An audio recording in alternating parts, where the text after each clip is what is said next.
지난번에는 말씀드린 대로 윤희숙 교수, KDI의 윤희숙 교수의 그 정책의 배신이라는 책을 7회, 오늘부터 시작해서 7회에 나눠서 저하고 같이 읽는 시간을 갖기로 말씀을 드렸습니다. 지난번에는 서론을 말씀드렸죠. 이게 이제 젊은 청년들이 속고 있다. 이 정부의 그런 서론에 젊은이들이 정부에 속고 있다. 그런 얘기를 이제 서론에서 말씀을 드렸고, 책 제목이 이제 정책의 배신인데, 아무리 좋은 정책이라도 결국은 그 네거티브한 거, 부정적인로 작용할 수 있다는 거, 그거를 이분이 말씀을 하고 싶은 겁니다. 정책, 아무리 좋은 선의로 정책을 세웠더라도 결국은 그 속에 이제 꼼수를 갖고 있으면, 결국 결과는 아주 나쁘게 나타난다. 겉은 그렇게 보이는 정책이지만 그런 얘기를 이분이 얘기를 하고 있는 겁니다. 오늘은 이제 최저임금을 이제 1만 원 목표로 해서 한다고 그랬잖아요. 그래서 최저임금, 이제 경제적 약자를 돕는다고 해서 최저임금을 1만 원으로 하는 게 정부의 목표다 그랬는데, 최저임금이 오히려 경제적 약자를 돕는 게 아니라 못 살게 한다, 더 못 살게 한다, 이제 그런 얘기를 이분이 했습니다. 제가 책이 좀 학문적으로 되어 있어서 요약을 이렇게 했습니다. 최저임금이 그 결정된 배경은 3년 전 2017년 대통령 선거에서 문재인 후보 대선 공약으로 시간당 1만 원을 약속한 데서 시작이 됐습니다. 본인들이 정권을 잡으면 어떻게든 그 영향을 미칠 수 있다는 만 원으로 끌어올려서 유권자들을 속인 거죠. 득표에 활용을 한 겁니다. 근데 이제 그 최저임금을 만든 방법이 지금 이제 죽을 쓰고 있는 남미의 국가들이 택하는 방식입니다. 뭐 유럽도 하고 있고 일본도 하고 있어요. 나중에 말씀을 드리겠습니다만, 그래서 최저임금은 노사 협상에 맡기는 방식이죠. 우리는 이제 그렇게 해서 최저임금의 취약계층을 돕는 수단이라고 이제 정부가 광고를 했지만, 실제로는 소득 수준과 관계없이 전체 임금을 올리는 수단으로 최저임금이 악용되고 있는 겁니다. 정부가 이제 그 소득 분배, 소득을 좀 이렇게 많이 버는 사람, 아주 그 적게 버는 사람을 좀 이렇게 그 균일하게 나눠주는 좋은 취지로 한다는 그 취지 자체는 좋지만, 실제로는 정부가 이제 가이드라인을 정해준 거예요. 1만 원이다. 저 대통령 후보로 이제 선거운동을 해서 1만 원. 목표를 딱 정해놓은 거예요. 이게 1만 원인지 뭐 2만 원이 좋은 건지 아니면 7천 원이 좋은 건지 8천 원이 좋은 건지 이렇게 하질 않고 1만 원이라고 이제 딱 정해놓고 노사협상에 이제 맡기는 거죠. 정부가 이제 가이드라인을 딱 줘놓고 노사협상에서 결정을 해라. 정부의 입장은 1만 원이다. 그러니까 결정은 노사협상을 형태는 그렇게 취하지만 정부의 취지는 7천 원이 8천 원 되고 8천 원이 9천 원, 9천 원이 결국 1만 원이 간다는 것을 이미 가지고 있기 때문에, 이게 역효과가 나타나면은 이게 노사 협상한 거 아니야. 협상에서 한 거지 정부가 한 거 아니다. 뒤빠지는 거예요. 책임은 안 지고. 왜냐하면 그 노사 협상에 나온 그 다수의 의원들이 정부가 임명한 사람들입니다. 형식은 노사 협상의 형태를 취했지만 실제로는 정부가 임명한 의원들이 다 결정을 한 거죠. 그러니까 정부가 가이드라인을 미리 정해놓고 한 거기 때문에 협상에서 나온 거다 하고 뒤로 발은 빼고 잘못됐을 경우에 책임은 안 지는 거죠. 잘 돼서 아주 긍정적인 효과가 나타나면은 그거 봐라, 이 대통령이 얼마나 잘했느냐 이렇게 방침을 정해서 했으니까 근데 지금 이제 엉망진창이 되고 있습니다. 이 노조가 우리 귀족 노조 아닙니까? 고용이 안정된 사람들이죠. 그런 사람들이 고용이 불안정한 저임금 근로자, 아주 불안정한 저임금 근로자, 그리고 기술이 없는 사람들, 이 실업자가 되는 거죠. 그런 사람들을 손을 보라고 고친 그런 사람들을 시켜서 고용이 안정된 노조를 시켜서 고용이 불안정한 사람을 좀 잘 돌봐주라고 이렇게 하는 건, 이놈들은 벌써 자기 먹을 거 다 챙기고 뭐 든든하잖아요. 모가지도 잘 안 잘리고. 그런 사람을 시켜서 못 사는 사람 하라고 그러니까 그 사람들이 잘 하겠습니까? 이미 늑대가 다 돼 있는데 그 양들, 어린 그 힘없는 양들을 돌보라고 하는 거고 똑같은 거죠. 배부른 늑대들한테 야, 저기 양들이 못 먹고 있으니까 좀 챙겨줘라. 이거 챙겨집니까? 안 챙겨지죠. 그러니까 늑대들은 어떻게든지 임금 협상 수단으로 최저임금을 이용해서, 최저임금이 올랐으니까 우리 봉급도 좀 올라야 돼. 근데 최저임금이 7,000원에서 8,000원, 1,000원 올라봐야 뭐 한 10%, 15% 되겠죠? 한 13%? 우리도 13% 올라야 돼. 그러면 300만 원이 13%면 얼마입니까? 40만 원, 50만 원이 오르는 거죠. 그래서 이제 결국은 그 최저임금을 결정하는 그 노사위원회에 있는 놈들이 최저임금을 이용해서 자기 뱃속을 채우는 걸로 이제 됐다. 그래서 정부의 최저임금 정책이 잘못된 거다. 경제적인 약자를 도와주기는커녕 오히려 외면하는 거다. 이런 얘기를 윤희석 교수가 하고 있는 겁니다. 영국 같은 경우는 그 전문가를 정부가 의식적으로 하면은 전문가들이 노사와 사용자와 노조를 의견을 다 청취해서 현황을 분석해서 인상률을 건의하면 정부가 받아들이는 구조입니다. 일본은 이제 뭐 경제 성장률이라든가 지역별 생산성, 뭐 산업의 생산성 이런 걸 다 고려해서 안정적으로 또 결정하고 또 산업별, 지역별 일률적으로 몇 % 올리는 게 아니고 차등화도 하고 일본은 그렇게 결정을 합니다. 전문가들이 모여서 결정을 하죠. 저희는 노사가 결정하면 정부가 받아들여요. 정부가 이미 이제 10,000원으로 하겠다고 그랬으니까 7,000원이 8,000원 되고 8,000원이 9,000원 되는 거죠. 그러니까 정부가 의무와 책임은 안 지면서 영향대로 미치고, 이제 종국에는 그 노사 협의체에서 그냥 진흙탕 싸움으로 뭐 몇 %가 오르냐 맞느냐 뭐 하다가 숫자가 결정되는 겁니다. 아무도 왜 15%다 왜 16%다를 아무도 설명을 안 해요. 이 최저임금이 오른다고 다 좋은 거냐? 전혀 좋은 게 아니다. 전혀 그런 게 아니다. 첫해 최저임금을 첫해 16.4% 올렸습니다. 16%. 둘째 10% 올렸어요. 그러니까 5인 미만 사업장 일자리가 24만 개가 날라갔어요. 줄어들었습니다. 오히려. 최대 피해자가 누구냐?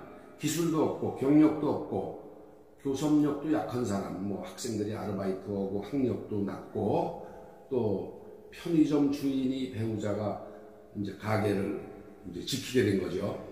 애들 뭐 한 30만 원 팔아서 한 뭐 7, 8만 원 남을까 말까 한데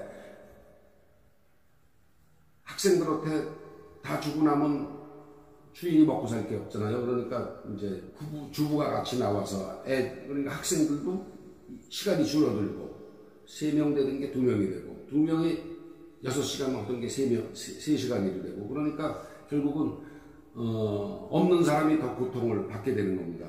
이제 고용주, 피고용자 모두 피해자가 되는 거죠. 이제 고용을 떨구지 않을 정도의 아주 소프트한 조금씩 이렇게 살살 올려야 되는데 뭐 아무 논거도 없이 그냥 뭐 16.4% 지금 예를 들어서 6,000원인데 내 재임 기간 5년 중에 이걸 10,000원을 만들려면 뭐 15%씩 올려 매년 뭐 이렇게 이제 한 거예요. 이 돌대가리들이. 그러니까 직장 정치인들이 이제 표를 그렇게 놓으면은 다음에 자기 당에서 나온 후보가 또 당선이 된다 이런 계산을 한 거죠. 표를 얻으려고 무리하고 결정을 하니까 청년들이 이제 집에서 우울증을 앓고 있는 겁니다. 이 청년들 여러분들이 잘 생각을 하셔야 돼요. 어려운 사람을 더 어렵게 만듭니다. 이 최저임금이. 좌파들은 최저임금 올리는데 이게 너무 그렇게 올리면 안 된다. 살살 조금씩 올려야 된다 그러면 좌파들은 뭐라 그러느냐. 야, 어려운 사람 돕자 그러는데 그 사람들도 먹고 살아야지. 그거 올려줬는데 그렇게 아까워? 막 이래버리는 거예요. 그러니까 명분은 빈곤 완화와 분배를 개선한다. 그렇지만 실제로는 자기 표에 생각이 있는 거예요, 이게. 그러니까 정부가 또 강제로 임금 수준을 정하는 게 옳은 거냐? 전혀 안 그렇습니다. 대통령이 무슨 근거가 있어서 6,700원, 7,000원도 안 되는 급여를 2, 3년 안에 10,000원으로 올립니까? 그게 말도 안 되는 적이죠. 뭐 어느 정도는 올려야 됩니다. 당연히 어느 정도는 올려야 되지만은 인구 구조도 봐야 되고 우리나라 경제 구조도 봐야 되고 또 경제 활동 패턴이 이제 바뀌었잖아요. 각 가정에서 그 최저임금 근로자가 감당하는 역할이 바뀌었습니다. 지금 이제 맞벌이 부부도 많이 생겼고 과거에는 이제 아버지 월급이 오르면은 아버지가 월급을 200만 원 받던 걸 250만 원 받으면은 그 가정의 직접 소득이 증가하는 거죠. 200만 원 과거에는 저도 뭐 그렇습니다. 저도 월급을 한 300만 원 받다가 어느 날 이게 360만 원이 되면 60만 원을 더 받으니까 고기 한 번 더 먹는 거죠. 과거에는. 근데 지금은 저임금이라도 빈곤층이 없다는 겁니다. 지금은 저임금이라도 밥 굶는 사람이 없잖아요. 대한민국에. 밥을 굶어서 뭐 어떻게 한다 이런 사람은 없습니다. 또 옛날과 달리 이제 부부가 맞벌이 부부도 많이 생겼고 또 아르바이트해서 조금 더 퇴근하고 나와서 뭐 일주일에 2번쯤 그 대리운전에서 조금 더 벌 수도 있고 이게 아주 그 선택적 근로가 가능한 시대가 됐죠. 생활 수준이 저임금이라고 해서 생활 수준이 낮은 게 아닙니다. 전에 제가 한 4, 5년 전입니다. 제가 이렇게 중랑천 그 변을 저녁에 걷고 있다가 우연히 중랑천변에 그 학고방집을 우연히 이렇게 들여다봤어요. 초등학교 뭐 한 4학년, 2학년 애들 둘이 어른은 안 보이고 조그만 밥상에다가 그때 제가 뭐 시력도 좋고 그러니까 한 7, 8m 거리에서 이렇게 보니까 새우젓하고 김치만 넣고 밥 먹는 건 제가 구경했습니다. 지금도 저한테는 아주 굉장히 쇼킹한 여건데 그런 가정은 지금 없어졌다는 얘기죠.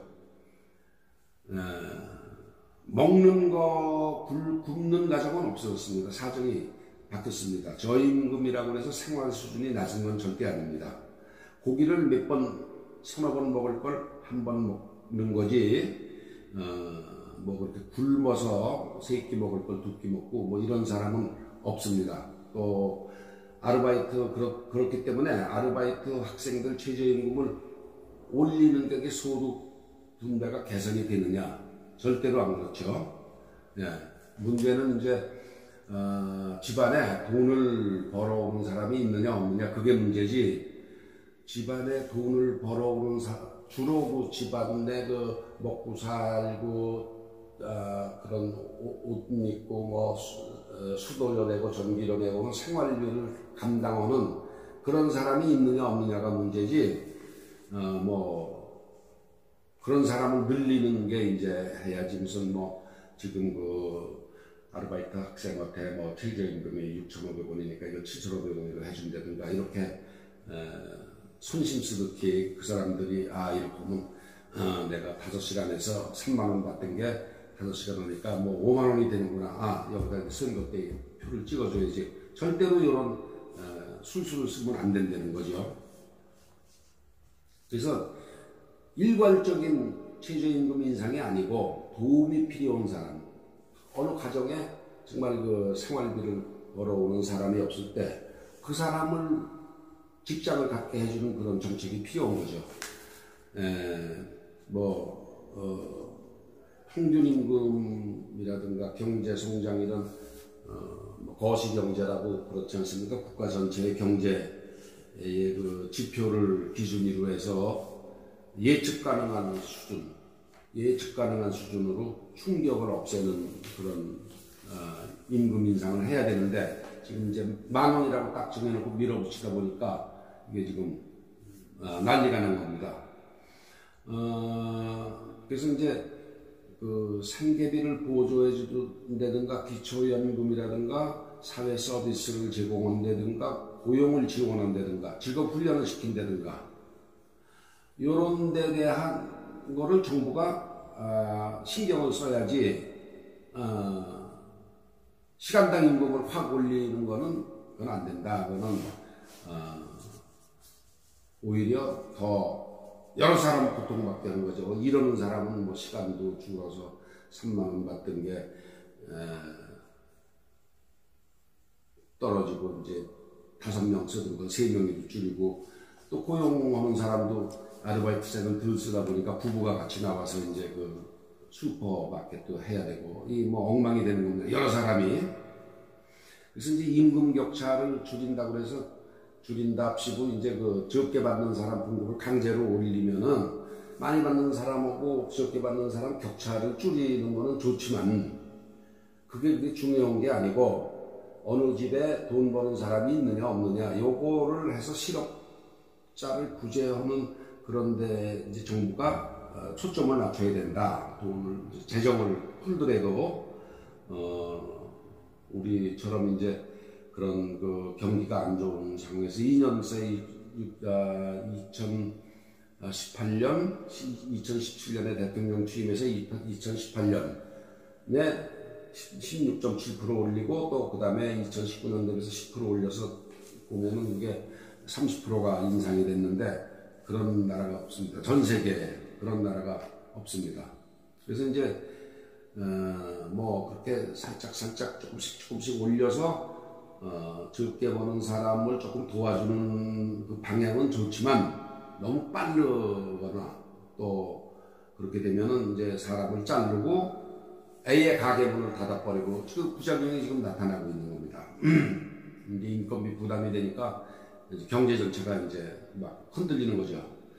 근데 그게 20년 전에 임금을 10% 올린 거하고 지금 10% 인상은 그게 다릅니다. 충격, 그전에는 20년 전만 해도 최저임금을 10% 올리면 충격을 할 수가 있었어요. 경제가.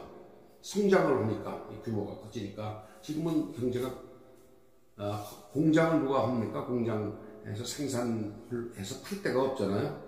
전부 다 뭐 중국이나 뭐 베트남 이런 싸구려가 들어오니까. 그래서 지금 그렇게 경제가 엉망인 상태에서 10% 올리는 게 옛날에 10% 올렸을 때처럼 생각하고 하다 보니까 지금 우리나라 경제가 지금 확싹 주저앉은 겁니다. 그래서 이제 우리 그 중임금, 임금의 중간에 있는 지에 그 우리 최저임금이 중간지임금에 우리 최저임금이 56%, 중간 임금을 받는 사람의 중간 그룹이 100만 원이라면 우리나라는 56만 원입니다. 최저임금이 프랑스보다는 높아요. 일본은 40%입니다. 4만 원. 우리는 첫 해 인상을 해가지고 65%가 됐습니다. 그러니까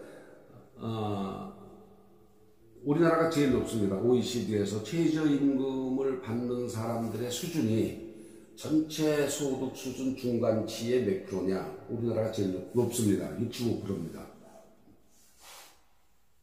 그러니까 노동계가 그때 이제 최저임금이 6,000원일 때 66%를 올려달라고 그랬죠. 10,000원으로 해달라. 그때 그 노동계 얘기를 들었으면은 나라가 망했을 겁니다, 아마. 근데 이제 그때 이 감성적으로 접근하거든요. 이 최저임금이 야 10,000원은 돼야 되지 않냐. 그런데 왜 10,000원이냐? 그러면 야, 1시간 일하면 설렁탕 것은 먹어야 되는 거 아니야? 그때 이게 감성적으로 접근한 거예요. 포퓰리즘이죠, 그게. 이게 대통령 선거 때 그랬습니다. 최저임금을 내가 10,000원으로 하겠다. 그러니까 이제 그게 뭐 기사화 되진 않았지만 설왕설래 하는데 왜 10,000원이냐? 지금 6,700원 뭐 그런데 왜 10,000원이냐? 그러니까 야, 1시간 일하면 설렁탕 것은 먹어야 되는 거 아니야? 이렇게 보면 이제 국민들이 헷갈아하는 거예요. 그래서 대통령이 된 겁니다. 되고 나서 10,000원으로 올라가는 과정이 지금 8,700원에서도 돼 있죠. 엉망된 거예요, 경제는. 네. 그런데 이제 사실은 최저임금을 지금 그렇게 정해놓고 2년 차에 지금 8,700원인가까지 만들어 놨잖아요. 근데 8,700원을 못 받는, 시간당 못 받는 사람이 10인 미만 직장에서 15.5%입니다. 100명에서 16명이 그걸 못 받아요. 법 위반이죠, 그죠? 또 전체 우리나라 전체 한 2천만 근로자가 2,100만 명인가 그렇습니다. 그 중에 200만 명, 10%가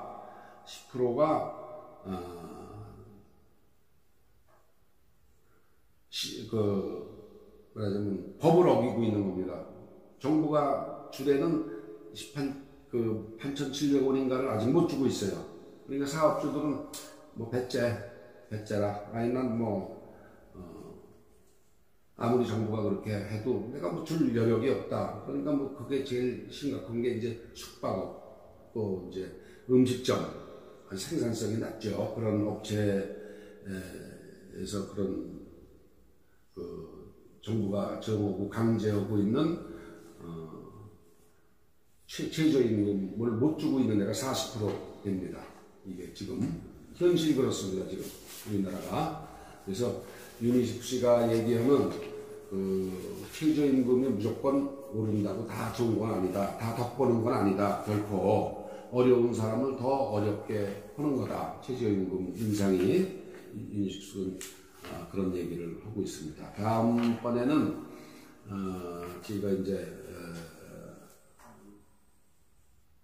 52시간제, 주 52시간제에 대한 거를 여러분과 한번 살펴보겠습니다.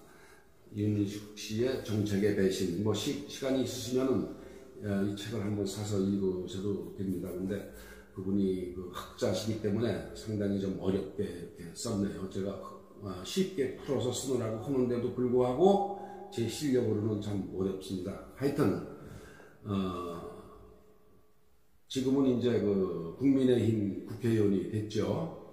그런데 국회의원 되기 전에 이런 책을 썼기 때문에 정치색을 가지고 국회의원 되려고 쓴 책은 아닙니다. 이게 결과적으로 국회의원을 하고 계시지만 상당히 그 학자의 입장에서 공정하게 쓴 책입니다. 다음번에는 최저 주 52시간제, 이게 현실하고 떨어진 근로 개선 정책인데 현실과 멀어졌다. 주 52시간제가 어떻게 현실과 괴리가 되어 있나 하는 것을 여러분과 한번 살펴보겠습니다.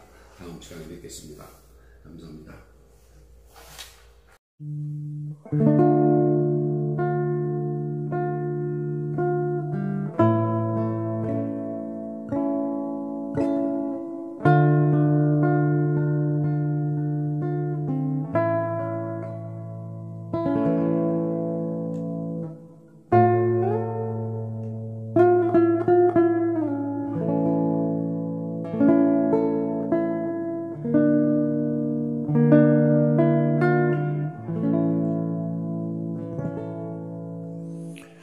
한여름밤의 서늘한 바람은 참 좋아라. 한낮의 태양빛에 뜨거워진 내 머리를 식혀주누나.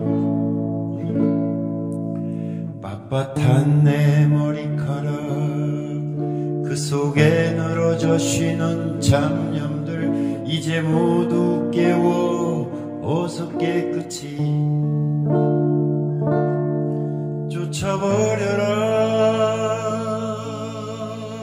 한여름밤의 고요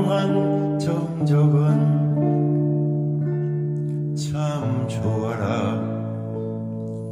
그 작은 몸이 아픈 나의 갓난아기도 잠시 쉬게 하노나.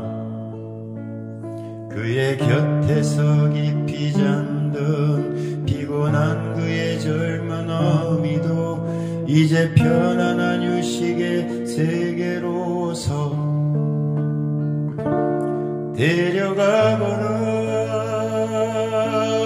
아무도 문을 닫지 않는 이 바람 속에서, 아무도 창을 닫지 않는 이 정적 속에서 어린 아기도 잠이 들고 그의 꿈속으로 바람은 부는데.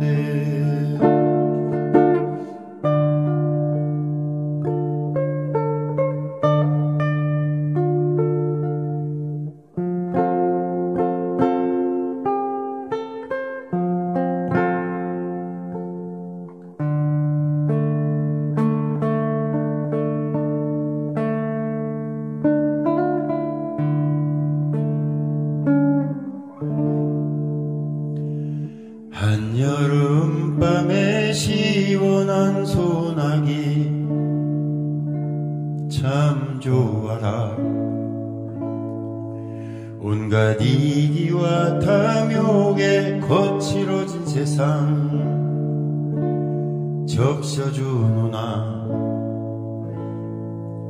아직 더운 열기 식히지 못한 지기 어린 이 젊은 가슴도 이제 사랑과 연민의 비로 후두둑 적셔주어라. 아무도 멈추게 할 수 없는 이 소나기 속에서, 아무도 가로막을 수 없는 이 번개 속에서 어린 아기도 잠이 들고 나의 창으로 또 번개는 치는데.